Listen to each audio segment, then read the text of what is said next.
కృష్ణా జిల్లా పెనమలూరు ఎమ్మెల్యే బోడే ప్రసాద్కు బెదిరింపు కాల్ కలకలం రేపుతున్నాయి. ప్రాణాలతో ఎలా తిరుగుతావో చూస్తామంటూ భాస్కర్ రెడ్డి అనే వ్యక్తి బెదిరింపులకు పాల్పడ్డాడు. దీనిపై పెనమలూరు పిఎస్లో ఎమ్మెల్యే బోడే ప్రసాద్ ఫిర్యాదు చేశారు.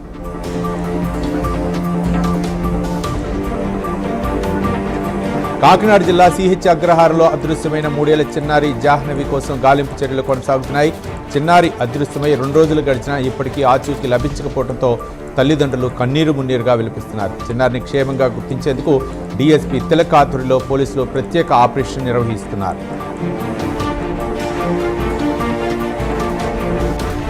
నెల్లూరు జిల్లా సీతారాంపురం మండలం వీఆర్ఓలు తహసీల్దార్ కార్యాలయం ఎదుట నిరసన చేపట్టారు.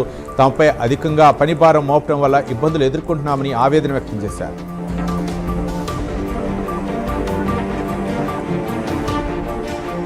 అనకాపల్లి జిల్లాలో సోలార్ పవర్ ప్లాంట్ నిర్మాణానికి భూములు ఇచ్చేది లేదని రైతులు స్పష్టం చేశారు. ఈ మేరకు జీ కొత్తపల్లి నుండి తహసీల్దార్ కార్యాలయం వరకు పాదయాత్ర చేసి ధర్నా నిర్వహించారు. రెవెన్యూ అధికారులు ఇచ్చిన బలవంతపు నోటీసులను వెంటనే రద్దు చేయాలని డిమాండ్ చేశారు.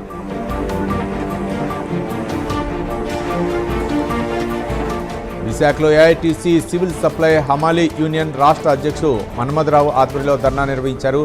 స్లగ్ సివిల్ సప్లై గోడౌన్ వద్ద రూట్ మ్యాప్ సిస్టమ్ రద్దు చేయాలని డిమాండ్ చేశారు. లేని పక్షంలో పెద్ద ఎత్తున ఆందోళన చేస్తామని హెచ్చరించారు.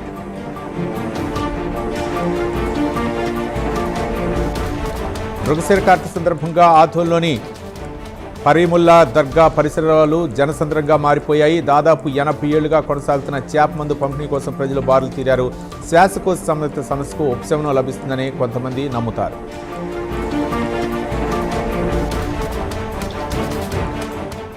చిత్తూరు కలెక్టరేట్ వద్ద రాఘవేంద్ర అనే రైతు ఆత్మహత్యానికి పాల్పడ్డాడు. తన భూమిని అన్నదమ్ములు ఆక్రమంగా ఆక్రమించుకున్నారని ఆరోపిస్తూ ఒంటిపై పెట్రోల్ పోసుకుని ఆత్మహత్యానికి పాల్పడ్డాడు. పలుమార్లు అధికారులకు ఫిర్యాదు చేసినప్పటికీ న్యాయం జరగదని ఆవేదన వ్యక్తం చేశారు. గమనించిన పోలీసులు రాఘవేంద్రను అడ్డుకొని ఆసుపత్రికి తరలించారు.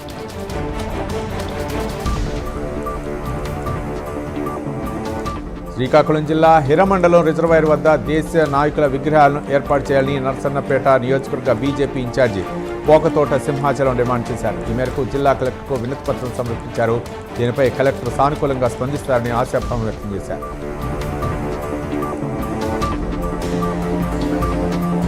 మార్కాపురంలో మధ్యాహ్న భోజన పథకాల కార్మికులు సిఐటియు ఆధ్వర్యంలో నిరసన తెలిపారు. అనంతరం కలెక్టర్ విజయ సునీతకు వినతిపత్రం అందజేశారు. కార్పొరేట్ సంస్థలకు అప్పగించేందుకు ప్రభుత్వం స్మార్ట్ కిచెన్ ఏర్పాటు చేయాలని ప్రయత్నిస్తున్నారన్నారు సిఐటియు జిల్లా అధ్యక్షులు రఫీ.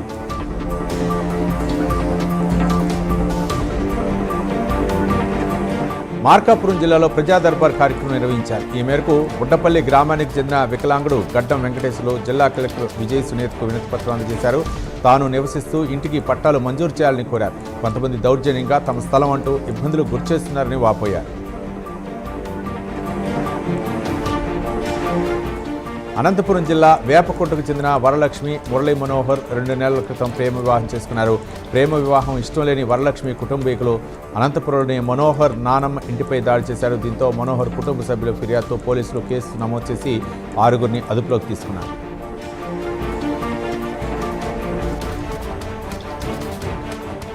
అంబేద్కర్ కోనసీమ జిల్లా విశ్వేశ్వరాయపురంలో ఖర్జూరపు చెట్టు అబ్బురపరుస్తోంది.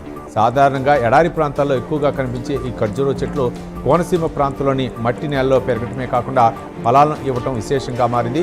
ఇక ఈ చెట్లను చూసేందుకు స్థానికులు ఆసక్తి చూపిస్తున్నారు.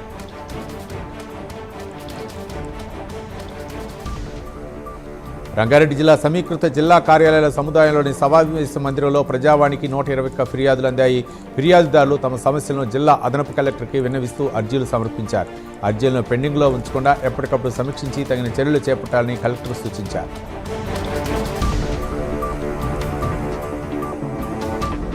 హైదరాబాద్ పహాడీ షరీఫ్ పరిధిలో ఇళ్లలో దొంగతనం కేసును పోలీసులు ఛేదించారు.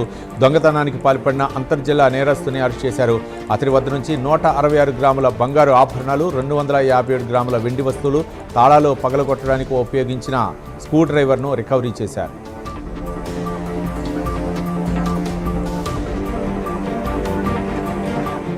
ములుగు జిల్లా వెంకటాపురం మండలం శివార్లో ద్విచక్ర వాహనాన్ని ఇసుక లారీ ఢీకొట్టింది. ఈ ప్రమాదంలో లక్ష్మయ్య అనే వ్యక్తికి తీవ్ర గాయాలయ్యాయి. ఇసుక లారీలు అతివేగంగా వెళ్లడంతోనే ప్రమాదాలు జరుగుతున్నాయని గ్రామస్తులు ఆవేదన వ్యక్తం చేస్తున్నారు.